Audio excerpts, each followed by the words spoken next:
Make sure that we're up. I think we are.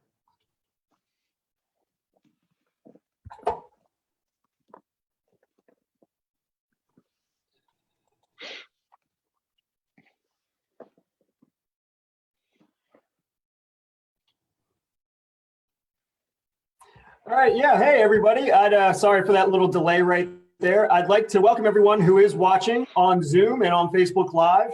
I am Will Driscoll, the Executive Director of the Virginia Sports Hall of Fame, and I'd like to thank you all for joining us today. I know that it looks like we're kind of getting towards the end here, at least as far as the complete stoppage in sports. But again, I'd like to thank you all for taking the time to join us here on the Facebook Live Hall Call interview series we're doing. We're getting closer, as I just mentioned. UFC's come back, NASCAR's come back, golf is on the schedule. But as you can see, I'm talking to today a Major League Baseball pitcher from Virginia, Daniel Hudson, and hopefully we'll be able to see him on the mound sometime here soon. Daniel is a 2019 World Series champion with the Washington Nationals, but a lot of people might remember him, at least locally, prior to that from his time at Princess Anne High School and ODU baseball. He's now entering his 11th Major League season. Daniel, thanks for taking the time out to join us today. Yeah, no problem. Thanks for having me.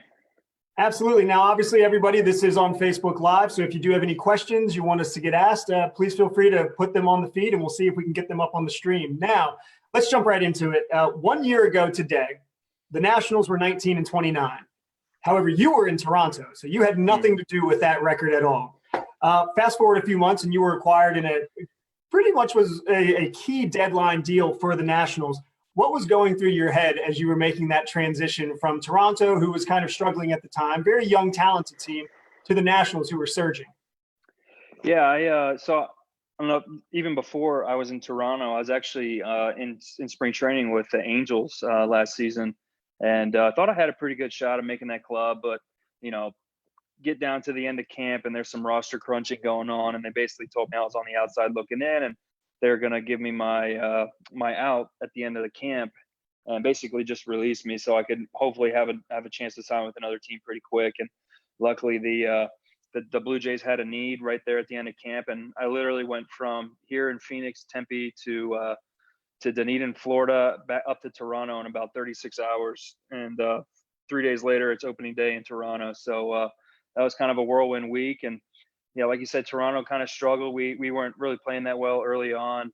We had a very young team, very talented team, but young, inexperienced. And my role kind of transitioned to a kind of back end of the bullpen guy where, most of the time I was going to pitch when we had a lead. And, going on, every so often there'd be a couple times, maybe I didn't throw for 5 or 6 days because we weren't really winning that much. So kind of allowed me to really get some extra work in on the side and, before games, and get off the mound a couple times per week and just really work on some mechanical tweaks that me and the coaching staff kind of figured and worked on, and just jumping on, like I said, 2-3 times a week, making sure I got that work in as well as my game work in, and just kind of really got in a really good place mechanically and started throwing a ball with some confidence. And just jumped in and got traded to the Nationals on deadline day, and rest is history. Kind of same thing, just transitioned to a back end of the bullpen role with the Nats. And, Doolittle had to take a little time off there in August with some knee issues, and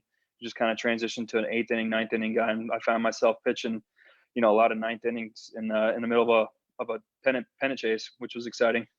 Well, you mentioned that back end role, which is what a lot of people remember from that run to the World Series.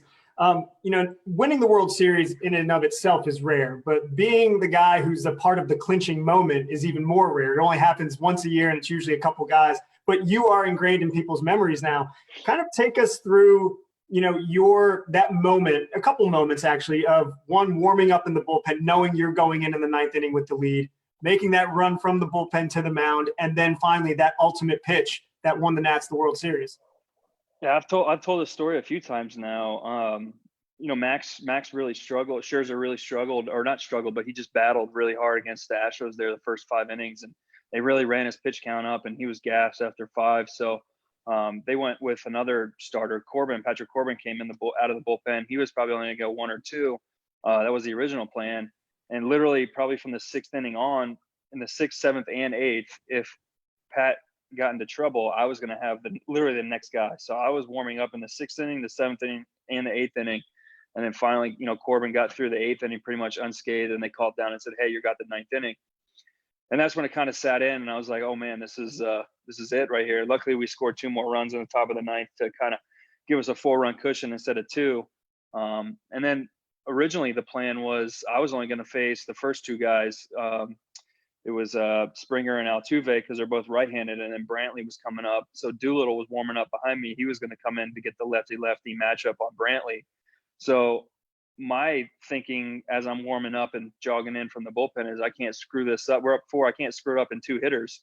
So let's just go out there and have fun and try to get you these can't 2 lose guys. it in 2 hitters. Yeah, I can't lose it. I literally can't lose this game in 2 hitters. So let's just go out there and have fun and do your job. And I got the first 2 guys, and I struck out Altuve on 3 pitches, got him out in 5 pitches. And I looked in the dugout, kind of expecting Davey to come out and get me. And he just pointed at me and said, "You got it."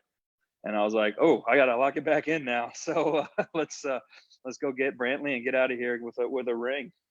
Well, you're standing on the mound, and that is your moment. It's a moment that fan base had been dying for. It's a younger fan base, but there's still people who remember the old Washington Senators. So it's a long time coming for Washington. But talking about you specifically, you've been on quite a journey in your career. You had some a promising beginning as a starter, but then 2 Tommy John surgeries. 1 Tommy John sometimes is enough to push somebody out, but you had 2, 4 different teams from there, and then now you're standing on the mound to win the World Series. Kind of talk about how you've been able to overcome that adversity and then make yourself that valuable component to a championship team. Yeah, it's definitely been a long journey. At the beginning of this, you just mentioned that I'm going into my 11th year in the big leagues, and I can't believe it's been that long. It's just kind of, I feel like it's just yesterday. Like I can remember the feelings I had, warming up in the bullpen for my major league debut in 2009. And it's crazy to think that was 11 years ago, a marriage ago, 3 kids ago. And it's been a long journey, like you said. I've been a lot of ups and a lot of downs.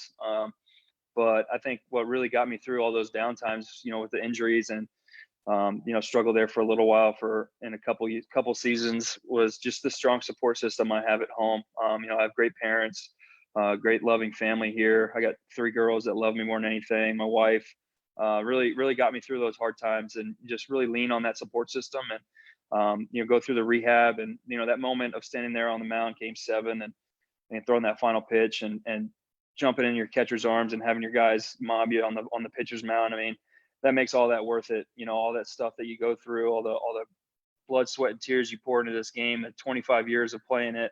It makes everything you did worth it. And, I couldn't have been more proud of us and our team in that moment. Whose idea was it to throw the glove? Yeah.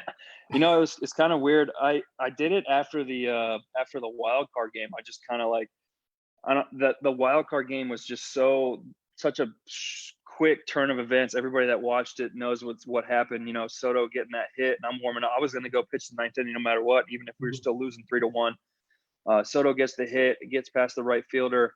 I've never pitched in an atmosphere like I pitched in Nats Park that night. Like just the energy of the crowd, because he made the out on the bases, so I didn't have time to kind of think about it. It's like, all right, I'm down 3-1.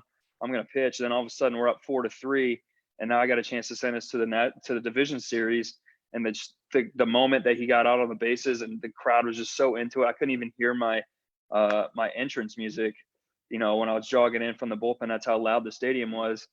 And, I guess my hair on my neck is standing up right now thinking about it.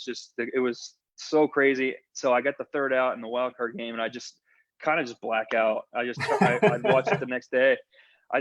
Robles catches it in center field. I turn around, chuck my glove, and everybody was like, "Man, that was so cool. Did you play in that?" I'm like, "No, not at all." So fast forward to Game 5 of the division series. Doolittle gets the final out in Game 5. He turns around and chucks his glove. I got to kind of dodge it coming out of the bullpen.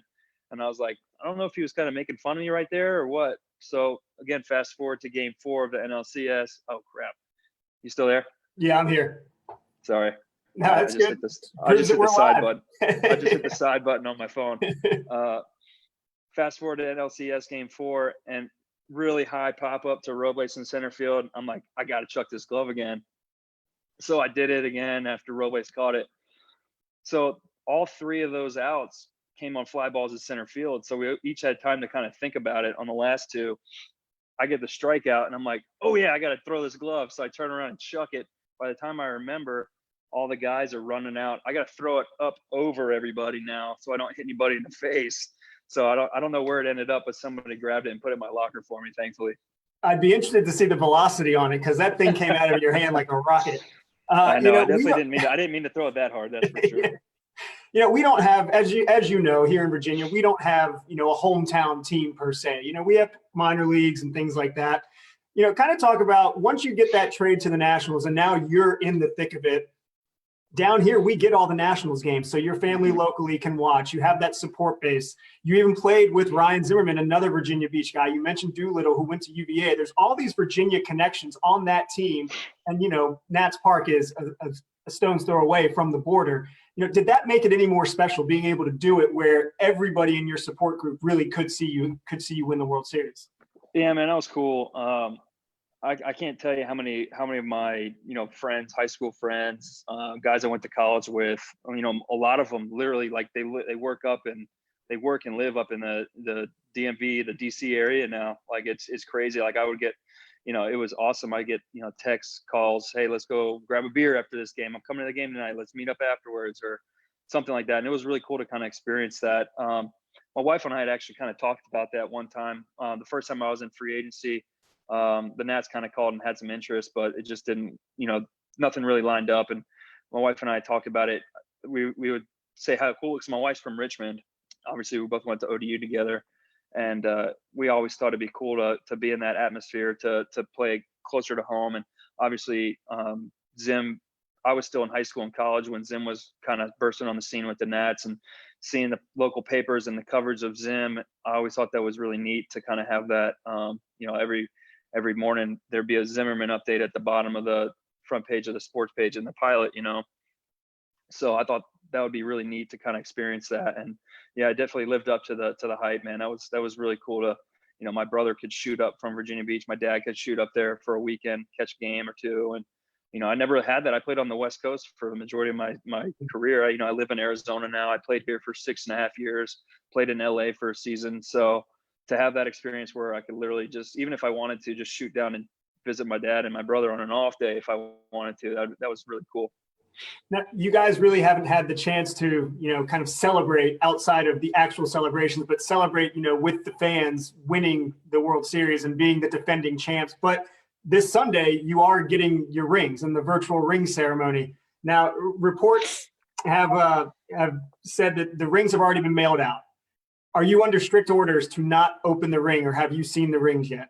From what I know, I don't know if Zim might be different just because he's been there forever. He might have been involved in seeing them or designing them, but from all I know, nobody's seen it. So we're pretty excited to do that. Hopefully everything works out. I know it's kind of might be difficult with some guys' schedules to clear a Sunday afternoon to do that. But, if it works out and everybody gets to be a part of it, that'd be really neat. We're all excited. Obviously, we're really disappointed we can't really do it with our fans there. But we feel like this will kind of the anticipation of the next time we are able to play in front of the fans. It'll just make it even better, raising that championship banner, sharing that moment with the fans, the 48,000 people at Nats Park. That's kind of part of being a world champion, and we haven't really gotten that, throughout this whole thing. And obviously we don't know when we're going to be able to play in front of people anymore or yet again. And if it's not till next year, then I feel like it'll make it even better.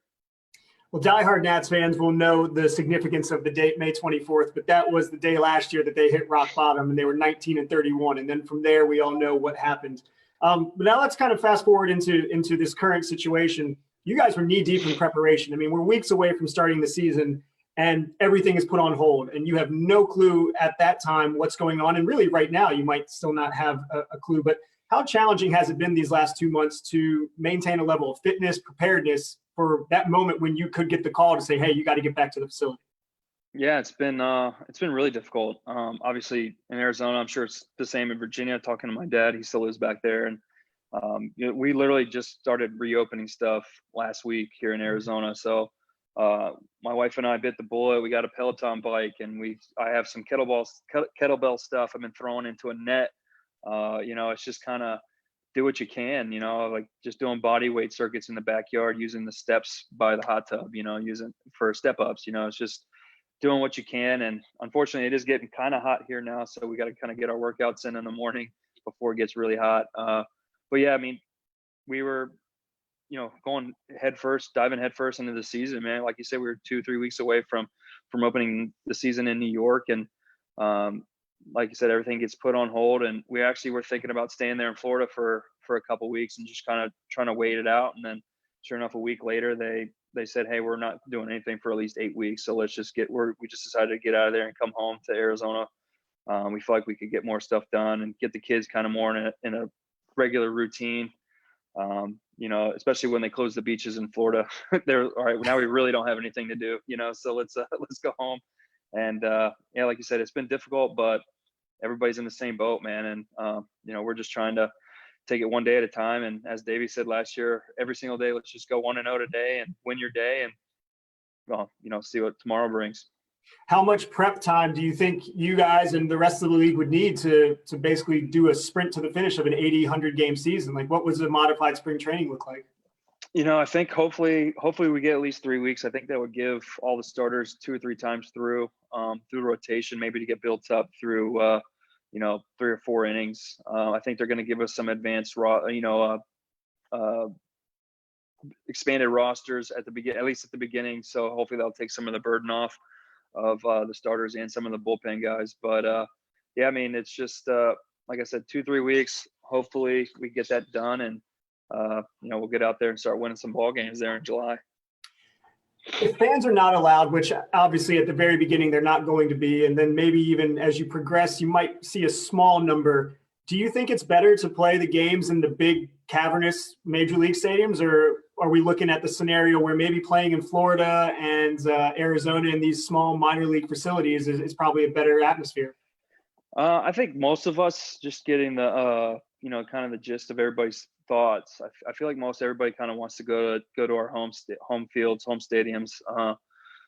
Just in case they start lightening the restrictions and people and fans can start coming in small numbers. That'll give us a reason to not have to go to Florida and then go somewhere else. We can just go to DC, stay in DC, and then stay on the East Coast, obviously, and play all the East Coast teams. But logistically, I just don't think the Arizona plan would make sense, just because I don't think you're going to be able to play games until 8:00 at night here. The lights aren't really up to par. At the spring training complexes, it's just too hot during the day to play day games during the summer. So I feel like logistically, I think everybody going to their home stadiums, even if it's nobody there, I think it's the best option. I actually have a question that came from a Phillies fan. So now that you're a Nats guy, don't get too upset at him. But it's Sid from Philly, and he's wondering, why can't the Phillies hit a home run? And I'll have to fact check this, but you've never given up a home run against the Phillies. Oh man, we're gonna play them way too much now. I got to knock on wood. That's right. Yeah. I don't want to give them any incentive. I'm gonna give up one like every game now against them. But no, they obviously, like you said, they have some big time power guys. It's kind of interesting you say that, but like I said, I played on the West Coast, so it's just kind of sample size. Obviously being in the bullpen, there's sometimes where maybe I won't even pitch against them in a series. So I think getting through their heart of their order now, especially with Bryce and Reese and JT, it's tough, man. They got a really talented lineup, and they're going to give us a run for our money for sure in the East this year. That NL East is going to be stacked. Yeah. I mean, you got the World Series champions, obviously, but then you got that young Braves team. The Mets still have the pitching, and you just went through the lineup that the Phillies have. What's your approach? And whatever the season concept is, you're going to play more games against them probably than anybody else. What's the approach against the NL East this year? It's tough, like you said, man. It's I think top to bottom, it's maybe the AL West gives us a little run for our money, but NL East, I feel like top to bottom is the deepest league in the league, man. It's tough. There's no easy lineup. Even the Marlins, man, they're scrappy. They might not put up a bunch of runs, but they got a lot of guys that put the bat on the ball. They got pretty solid young pitching. They got a good bullpen. They give us a tough time every time out. So it's going to be, it's gonna be a dogfight, man. It's we're looking forward to the challenge, and hopefully we can make some noise this year.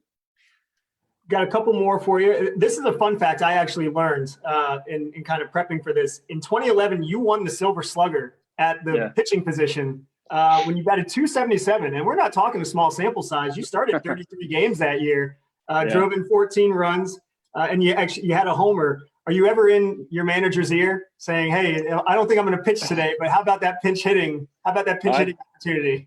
I've definitely chirped a couple of times. I got a couple of bats 2018 with LA. I had to make an emergency spot start and got an at bat or two. So it was I chirp sometimes, but I haven't gotten a hit. I've got 2 or 3 at bats since 2012, since I got injured, and I haven't gotten a hit since then. So I actually obviously don't practice it at all anymore. But yeah, if we're up a little bit or my spot in the order's coming up, hey, don't burn a pinch hitter right here. Let me go get in that bat.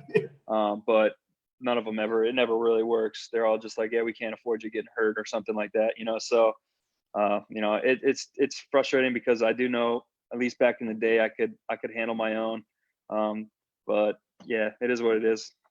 That's just a nice little trophy piece to have in the guest bedroom right now. Yeah, well, not every pitcher is a Silver Slugger, so there you are. You're a trivia, an answer to a trivia question. And one more thing, locally, the Pilot, I don't know if you've been following, but the Pilot, obviously, during this time of no sports, we've been trying to figure out like how we can get content out there. They ran a bracket to see which state champion from Hampton Roads, a 757 area code, was the most memorable. And your 2005 Princess Anne baseball team won. It was a really tightly contested race. I think it was 50-50. I think you guys won by just a few votes over Great Bridge High School field hockey. But I went back and I looked at the game story from that game, and it was an amazing game. For those who don't know, Princess Anne defeated Osborne High School 11-10 in 12 innings. They scored 2 runs with 2 outs in the bottom of the 12th.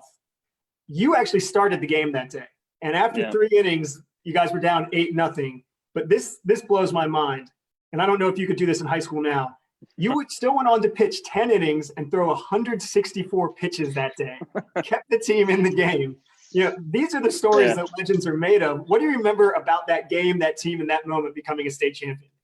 Yeah, you wonder why I had a couple Tommy John surgeries, huh? But no, it was man, I still remember that day vividly. Like you said, I started off terribly. I did not have great command early. There were a couple errors that led to some unearned runs, but I was brutal there the first couple innings. But luckily we settled down and started chipping away a little bit. And I don't know if that game. My dad actually showed me the poll results, and because like I said, he still lives in the area, so he was showing me all the stuff and all the voting and whatnot. And I was like, oh, that's pretty cool, But that game story, I don't know if it shows it in it or not, but I got, not to toot my own horn, but I tied the game in the 7th inning, but then I had just the biggest brain fart on third base, man.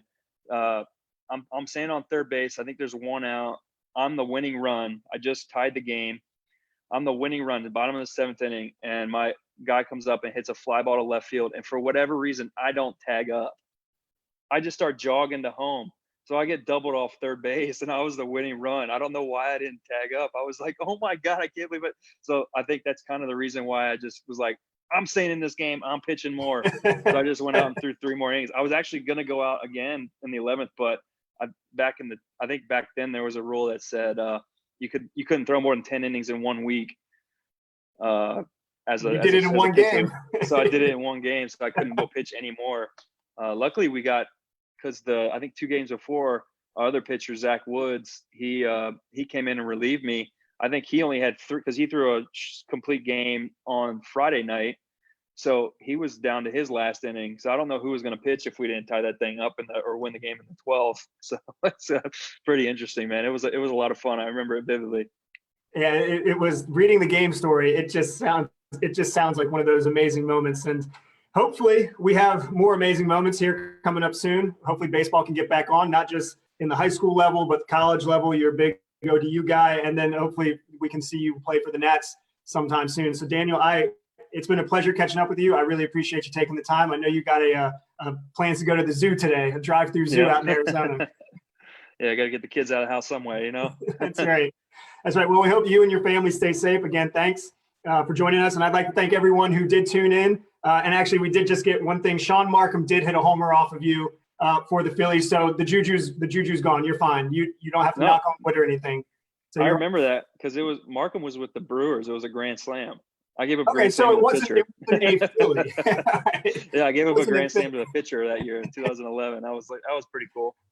Well, man, I appreciate it. And I'd like to thank everybody, as always, for tuning in. Thanks to our sponsors, Priority Automotive, City of Virginia Beach, Optima Health, ESPN Radio. This video will be on our Facebook page, so you'll be able to go back, watch it again. Archived episodes of Hall Call are on our vasportshof.com on our website. Once again, I'm Will Driscoll with the Virginia Sports Hall of Fame, hoping everyone is staying safe, staying healthy, and hopefully we get sports back soon. Thanks for joining, everybody.